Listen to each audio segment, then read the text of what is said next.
أعوذ بالله من الشيطان الرجيم. بسم الله الرحمن الرحيم. الحمد لله رب العالمين والصلاة والسلام على رسول الأمين وآله الطيبين الطاهرين ورحمة الله على أعدائه الأوالين إلى يوم الدين. السلام عليكم ورحمة الله وبركاته.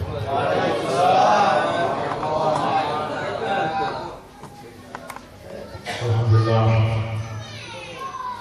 pada malam yang penuh berkah ini, mana pada hari ini adalah merupakan kelahiran manusia yang paling suci di muka bumi ini. Ini adalah manusia yang tidak ada tandingannya, bahkan dia adalah makhluk yang paling hebat. Bahkan semua yang diciptakan ini adalah karenanya. Laulaka ma khuliqtul aql. Kalau bukan karena dia, tidak akan diciptakan semua galaksi-galaksi yang ada ini. Dan banyak catatan sejarah, buku-buku, kitab-kitab tua maupun yang terbaru sekarang mencatat tentang kehebatan manusia yang hebat yang kita peringati hari ini. Dan sampai saat ini tidak ada siapapun yang mampu mensifati siapa sebenarnya manusia yang mulia ini. Kalau kita kenal ada satu hadis yang sangat terkenal yang Rasulullah mengatakan, la ya'rifullah illa Allah, la ya'rifullah illa ana wa anta ya Ali. Tidak ada yang mengenal Allah kecuali aku dan Ali. Wa la ya'rifuni illa Allah wa anta. Dan tidak ada yang mengenalku Rasulullah kecuali Allah dan kamu. Wala ya'rifu wa la ya'rifuka illa Allah wa ana. Dan tidak ada yang mengenalmu wahai Ali kecuali Allah dan aku. Jadi tidak ada yang mampu untuk mengenal siapa sebenarnya Rasulullah sallallahu alaihi wasallam. Ala Nabi wa alihi salawat. Allahumma salli ala Muhammad wa ali Muhammad. Allahumma salli ala Muhammad wa ali Muhammad. Allahumma salli ala Muhammad wa ali Muhammad. Kita jangankan bagaimana mensifati Rasul sallallahu alaihi wasallam. Kita mengenal diri kita sampai saat ini. Diri kita sendiri kita tidak kenal siapa sebenarnya diri kita. Baik yang zahir maupun yang batin. Kita tidak mengenal siapa diri kita. Bagaimana kita akan mengenal manusia yang sangat suci, yang sangat hebat, dan tidak ada makhluk yang dapat menandingi kehebatannya. Oleh karena itu, hanya kita mampu bisa kembali kepada yang menciptakannya, yaitu Allah Subhanahu wa Ta'ala. Bagaimana Allah mensifati Rasul sallallahu alaihi wasallam? Banyak ayat yang menyebutkan, wa ma arsalnaka illa kafatan linnas. Aku utus kamu wahai Muhammad untuk semua manusia. Wa ma Muhammadun illa rasul. Tidaklah Muhammad itu kecuali rasul. Muhammadur Rasulullah. Muhammad adalah Rasulullah. Asyidda 'alal kuffar rahamatu bainahum. Tegas terhadap orang-orang kafir dan kasih sayang sesama mereka. Innaka la'ala khuluqin 'azim. Bahwa Nabi Muhammad itu adalah memiliki suri teladan yang sangat baik. Laqad kana fi Rasulillah uswatun hasanah. Dan pada diri Rasulullah adalah suri teladan yang terbaik. Banyak lagi ayat-ayat yang Allah sebutkan tentang Rasulullah sallallahu alaihi wasallam. Dari satu hal saja kita pelajari bahwa Allah mengatakan innaka la'ala khuluqin 'azim. Bahwa Nabi Muhammad itu adalah memiliki akhlak yang sangat agung. Ini saja orang tidak mampu untuk menceritakan apa sebenarnya akhlak yang agung itu. Kalau kita membaca seluruh maulud yang kita baca, baik maulud Hafsi, Tibai, Berjanji, semuanya menceritakan tentang sejarah-sejarah Rasul dari mulai lahir sampai dengan wafatnya, dengan kehebatan dan kemuliaannya. Itulah yang dapat digambarkan oleh orang-orang sebelum kita.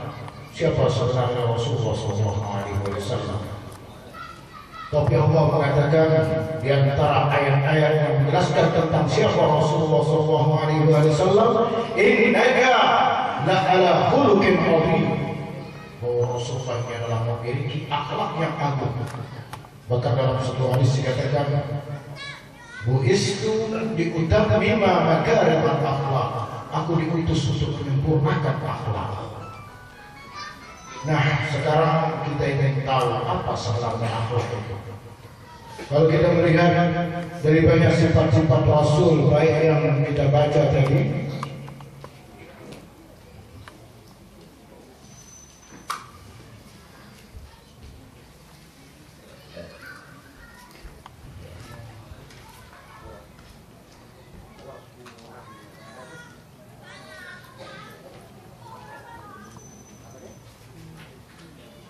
bahwa makna akhlak ada perbedaan satu kalimat, hurufnya sama, cuma perbedaan di dalam harokat saja. Juga di dalam maulud yang kita baca juga dikatakan bahwa Nabi Muhammad itu ahsana khalqan wa khuluqan. Dia adalah manusia yang paling baik dalam ciptaan, dalam bentuk fisiknya maupun dalam perangainya. Jadi Rasulullah sempurna dalam bentuk fisiknya, juga sempurna dalam akhlaknya. Apa yang dimaksud dengan akhlak itu? Apa yang dimaksud dengan gambaran secara fisik itu? Ibarat suratul batinah, suratul zahirah. Gambaran secara umum yang berkaitan dengan fisik. Kalau khalq ibarat suratul batinah, jadi cuma beda harokat. Jadi kalau perangai itu adalah merupakan tentang gambaran-gambaran yang berkaitan dengan hal-hal yang berkaitan dengan batin. Nah, kedua-duanya ini memiliki bentuk baik dan buruk. Jadi ada fisik yang baik, fisik yang ganteng, fisik yang tidak ganteng, fisik yang cantik dan fisik yang tidak cantik. Perangai juga seperti itu, yang disebut dengan khuluq. Ada yang baik, juga ada yang tidak baik. Jadi dua-dua khalqan wa khuluqan itu ada memiliki dua. Nah, manusia hanya menghiasi tentang dirinya yang berkaitan dengan khalqan, yang berkaitan dengan fisiknya. Ada yang merapikan rambutnya, merhatikan wajahnya, setiap hari dibersihkan dengan pembersih, yang merapikan tentang kumisnya, tentang kulitnya, dan setiap hari berhias dan merapikan tentang dirinya. Ini manusia pada umumnya, tapi tidak pernah dan jarang memperhatikan atau memperbaiki yang disebut dengan khuluq, yang berkaitan dengan perangai itu. Rasul Shallallahu Alaihi Wasallam dia adalah baik khalqan wa khuluqan. Dia mengurus fisiknya, juga mengurus perangainya. Tapi beda dengan manusia pada umumnya, hanya banyak mengurus pada fisiknya. Bahkan yang menempel pada fisiknya. Jadi bukan sekedar wajahnya harus bersih, kumisnya harus rapi dan lain sebagainya, tapi pakaiannya juga harus yang bermerek. Yang nempel pada fisiknya juga harus diperhatikan. Kalau bisa kopiahnya, topinya bermerek, kacamatanya bermerek, jamnya bermerek, bajunya bermerek. Inilah yang kita selalu yang ada pada manusia, sibuk di dalam mengurus tentang fisiknya.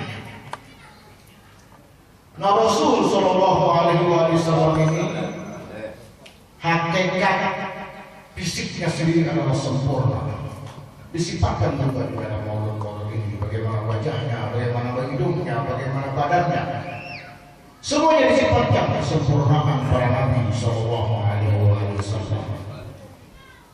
Tapi Nabi tidak hanya mengurus pada hal-hal yang fisik, dan juga Rasul juga mengajarkan bagaimana caranya mengurus fisik. Diajarkan kapan kita harus masuk wudu, bagaimana caranya, bagaimana rambut, hingga hidung dan seterusnya, semuanya diajarkan tentang kebersihan. Mau makan harus cuci tangan dan seterusnya. Setiap hari kita diajarkan untuk wudu supaya wajah kita terus bercahaya dan sebagainya. Tidak ketinggalan bahwa Rasul juga mengajarkan hal-hal yang berkaitan dengan fisik. Tapi tidak itu saja yang diajarkan Rasul. Tapi yang selalu kita ingat adalah yang berkaitan dengan fisik. Rasul Sallallahu Alaihi Wasallam digelar oleh Allah Subhanahu Wa Taala, Innaka la'ala khuluqin 'azim. Benar-benar Rasul itu adalah memiliki akhlak yang agung. Apa yang sebenarnya makna akhlak yang agung? Apakah orang yang setiap hari mengasih uang, setiap hari mengeluarkan senyum, setiap hari adalah orang ini amanah, kemudian itu kita katakan dia adalah sebagai orang yang memiliki akhlak yang baik? Belum tentu. Belum tentu orang yang karirnya kita sebut dermawan, dia benar-benar sebagai dapat gelaran dermawan. Boleh jadi orang punya tujuan-tujuan tersendiri. Ada orang yang baik supaya dia dikenal. Ada orang yang bagi-bagi uang supaya dia banyak pengikut.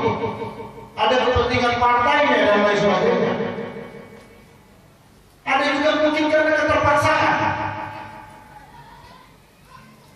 Jadi bukan berarti orang yang baik, yang melakukan amanah, kita melihat orang ada selalu memberi, kemudian selalu senyum, kemudian kita anggap itu adalah akhlak yang baik. Itu belum tentu. Diam adalah merupakan sesuatu akhlak yang baik. Tapi ada diam yang justru bukan pada tempatnya, bukan sesuatu yang baik. Marah, kita tahu bahwa marah adalah minasyaitan, adalah sesuatu yang tidak baik. Tapi marah kalau pada tempatnya, di mana dia harus marah, ketika nabinya dihina dan dia harus marah, itu adalah pada tempat yang baik. Tapi ketika orang nabinya dihina, agamanya dihina, tapi dia tidak pernah marah, bahkan tidak pernah terasa tersinggung, maka dia bukanlah orang yang berakhlak yang baik. Nah, kapan sebenarnya makna orang yang marah pada tempatnya adalah merupakan akhlak yang baik? Nah, oleh itu, oleh karena itu, ikhwan sekalian, apa sebenarnya makna akhlak itu sendiri? Kita tahu makna akhlak ini, baru kita akan tahu bagaimana Allah mensifati Rasul itu dengan innaka la'ala khuluqin 'azim. Kalau kita lihat perjalanan hidup Rasulullah, dia adalah pemaaf, dia pemurah, dia pemberi, dia kumpul dengan orang miskin, dia selalu kalau duduk bersama tidak ada perbedaan siapa di antara mereka yang mulia. Kalau ada tamu dia selalu menghormati tamunya. Dan setiap tamu datang dia berdiri dan seterusnya. Penghormatan dilakukan oleh Rasulullah SAW. Jadi bukan semua bentuk kebaikan ada pada Rasulullah, karena Rasulullah sebagai uswatun hasanah. Kalau saya sebutkan satu persatu bagaimana perilaku Rasulullah dalam kehidupannya, mungkin kita punya waktu yang sangat panjang, karena posisi saya malam ini sebenarnya menggantikan saudara kita Ustaz Rusdi. Jadi saya ingin menyampaikan makna Allah Subhanahu Wa Taala mengatakan innaka la'ala khuluqin 'azim. Apa sebenarnya yang dimaksud dengan akhlak itu?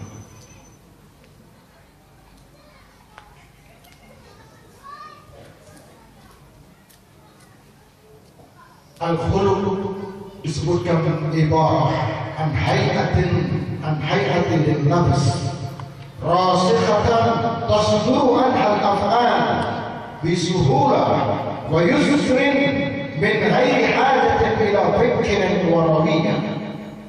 Lihat, ini makna yang disebut dengan akhlak. Kita mungkin belum tahu sampai saat ini apa sebenarnya dengan akhlak itu. Mungkin kita tahu kalau orang selalu menolong orang dianggap itu adalah ini orang berakhlak. Orang jalannya sopan santun, misalnya dianggap dia adalah berakhlak. Padahal memang bawaannya kayak begitu. Akhlak ini adalah suatu bentuk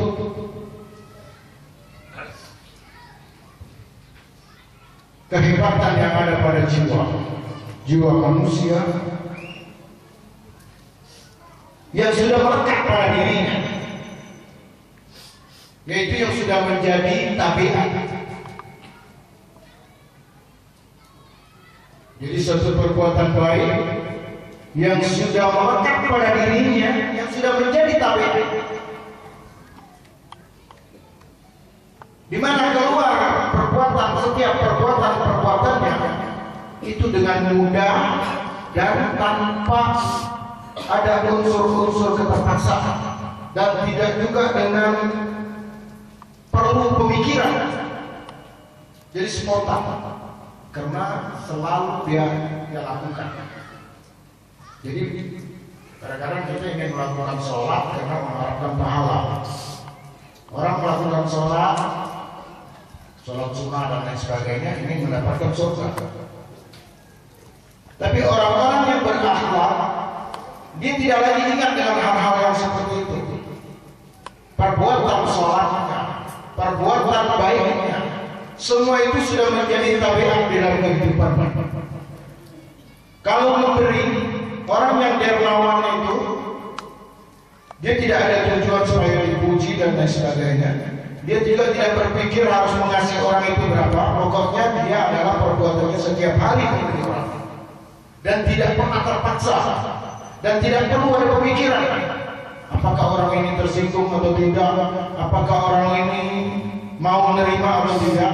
Tapi yang jelas perbuatan itu memang selalu dia lakukan. Jadi perbuatan yang sudah menjadi tabiat. Ini yang disebut dengan akhlak.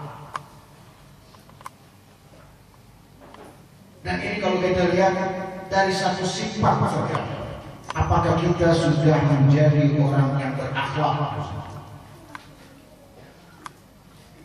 Kalau kita jujur atau kita sering memberi, katakan, yang disebut kalau dalam akhlak itu disebut dengan Jawa atau dermawan, orang-orang yang dermawan. Nah, apakah orang yang memberi ini pantas untuk mendapatkan gelar dermawan? Terutama kita pikirkan pada diri kita. Kadang-kadang kita pikirkan ketika uang kita keluarkan, kita berpikir berharap ini pasti akan berkurang, dan kita mungkin berharap akan ada imbalan. Ada orang sedekah, niatnya Allah nanti akan balas lebih banyak lagi. Itu bukan akhlak yang baik. Jadi ada orang bersedekah mengharapkan imbalan dari Allah dengan pembalasan yang banyak. Itu bukan akhlak yang baik, karena masih ada embel-embel yang kita lakukan.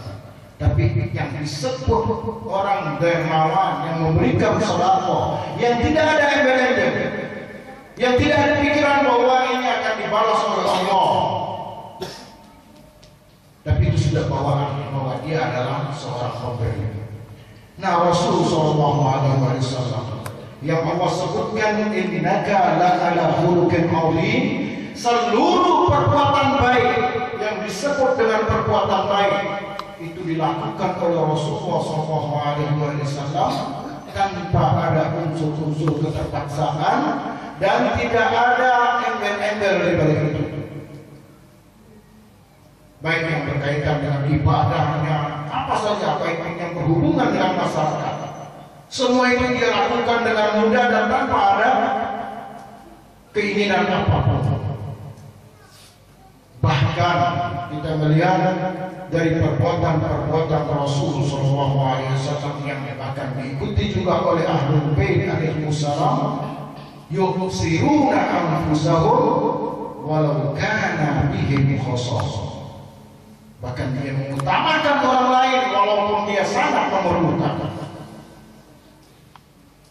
Itu sudah dicontoh oleh Imam Ali alaihissalam dan Fatimah Zahra. Di saat ingin buka puasa sampai 3 hari berturut-turut, buku persiapan untuk buka puasanya dia berikan kepada orang yang memerlukan. Dan tanpa ada unsur keterpaksaan dan tidak pernah mengeluh dan tidak pernah diceritakan kepada siapapun. Tapi Allah yang memujinya. Wa yusiruna anfusahum walau kana bihim khassasah. Inilah ikhwan sekalian bahwa Rasul Shallallahu Alaihi Wasallam digelar oleh Allah Subhanahu Wa Taala, innaka la'ala khuluqin azim, bahwa Nabi ini adalah memiliki akhlak yang azim. Oleh karena itu pantas kalau Nabi mengatakan buistu liutammima makarimal akhlak, aku diutus untuk menyempurnakan akhlak. Karena tidak setiap orang berbuat baik itu benar-benar akhlak.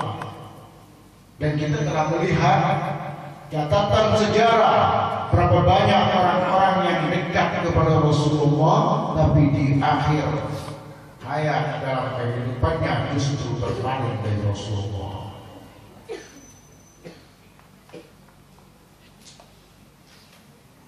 Kalau istilah ada saudara saya namanya Papa, khoyir itu jangan dibuat-buat. Baik itu jangan dibuat-buat. Nanti akan kelihatan. Makanya bukan satu hal yang mudah untuk memiliki akhlak yang mulia ini. Satu perkara saja kita ingin mendapatkan contoh yang diajarkan oleh Rasulullah. Menjadi seorang yang dermawan, menjadi orang yang jujur, menjadi orang yang amanah. Salah satu dari sifat-sifat akhlak itu saja bisa kita lakukan. Itu sudah luar biasa. Kehancuran dunia ini adalah pertama kali disebabkan yang berkaitan dengan akhlak. Rusaknya dunia ini adalah pertama kali adalah persoalan yang berkaitan dengan akhlak. Maka Rasul digelar sebagai innaka la'ala khuluqin azim, dan tugasnya adalah untuk menyempurnakan akhlak. Ini adalah bukan tugas yang mudah. Ini adalah tugas yang sangat berat. Kerusakan dunia ini, kehancuran manusia dikarenakan akhlak. Bahkan kerusakan makhluk-makhluk Allah yang dulunya menjadi makhluk yang paling taat kepada Allah, karena satu perkara di bidang akhlak dia dikutuk oleh Allah sampai hari kiamat. Ketika Allah memerintahkan usjudu li Adam, fasajadu illa iblis. Ketika Allah memerintahkan sujudlah kalian semuanya kepada Adam, semua sujud kecuali iblis. Kenapa iblis tidak mau sujud? Apa? Ingkar, wastakbar, sombong. Ini salah satu sifat atau akhlak yang sayyi'ah, akhlak yang buruk. Ini yang pertama kali menyebabkan hancurnya dunia ini, yang merusak dunia ini, merusak kemanusiaan. Ini adalah pertama kali. Ini baru satu perkara dalam bidang akhlak ketika makhluk ini melanggar dari perintah Allah, yang didasari apa? Ingkar, wastakbar, sombong. Bayangkan kalau sombong ini bisa menyebabkan kutukan Allah, bisa menghancurkan dunia gara-gara sombong. Na'udzubillah kalau sombong ini juga ada pada kita, maka kita sama dengan iblis dan dikutuk oleh Allah. Ini bukan kerjaan mudah. Allah mengatakan innaka la'ala khuluqin azim. Ini persoalan akhlak, satu perkara bisa menghancurkan umat manusia ini. Iblis sebagai contoh yang pertama. Apa? Wastakbar, ingkar dan sombong. Sombong itu menolak kebenaran. Ada lagi ujub. Kalau sombong masih kelihatan nantang, kelihatan dengan lisannya, kelihatan dengan gayanya. Tapi kalau ujub tidak kelihatan. Rasulullah SAW mengatakan ujub itu seperti semut yang hitam berada di batu yang hitam legam di saat kegelapan malam. Dan ujub ini bisa merusak seluruh amal perbuatan kita. Jadi ini kerjaan Rasul, tugas Rasul bukan tugas yang mudah. Ketika pulang dari perang Badar, itu perang, catatan perang yang paling besar dalam Islam, dan umat Islam menang. Kam min fi'atin qalilatin ghalabat fi'atan katsiratan bi'idznillah. Berapa banyak kelompok yang kecil mengalahkan kelompok yang besar dengan izin Allah. Perang Badar umat Islam sedikit, sementara musuhnya besar tapi kalah. Ketika kalah, para sahabat sudah mulai ada yang merasa bangga pada dirinya karena dirinya hebat. Mungkin ada di hati mereka yang mengatakan karena dia perang ini jadi menang. Padahal Allah dalam Al-Quran mengatakan menurunkan malaikatnya. Kemenangan itu bukan dari kita tapi dari Allah.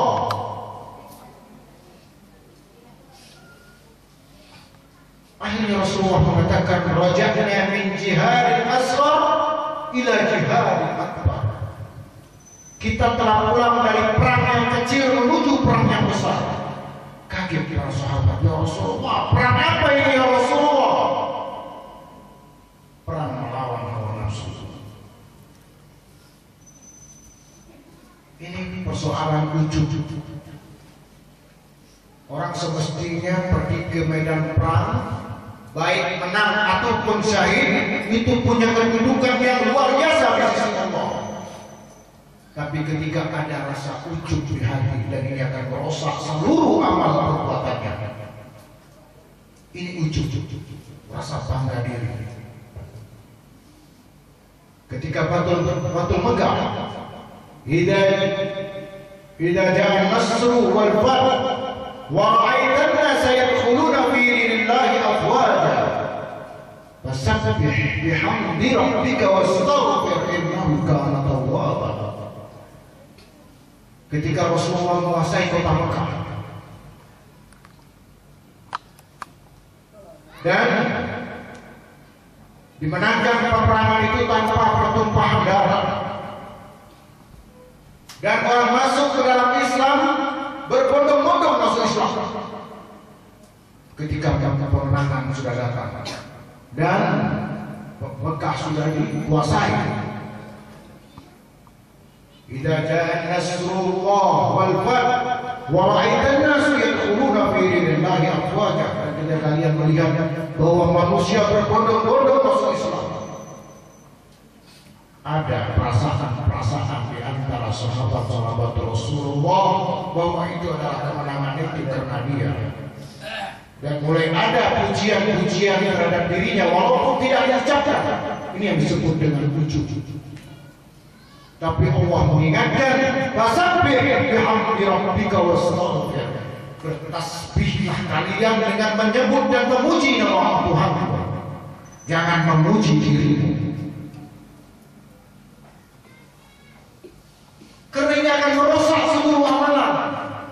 Lalu satu perkara, fasabbih bihamdi rabbika wastaghfir, dan minta ampunlah kalian dari perasaan yang ada pada diri kalian itu. Innahu kana tawwaba, dan Allah Maha Pengampun atau menerima taubat. Ini akhlak.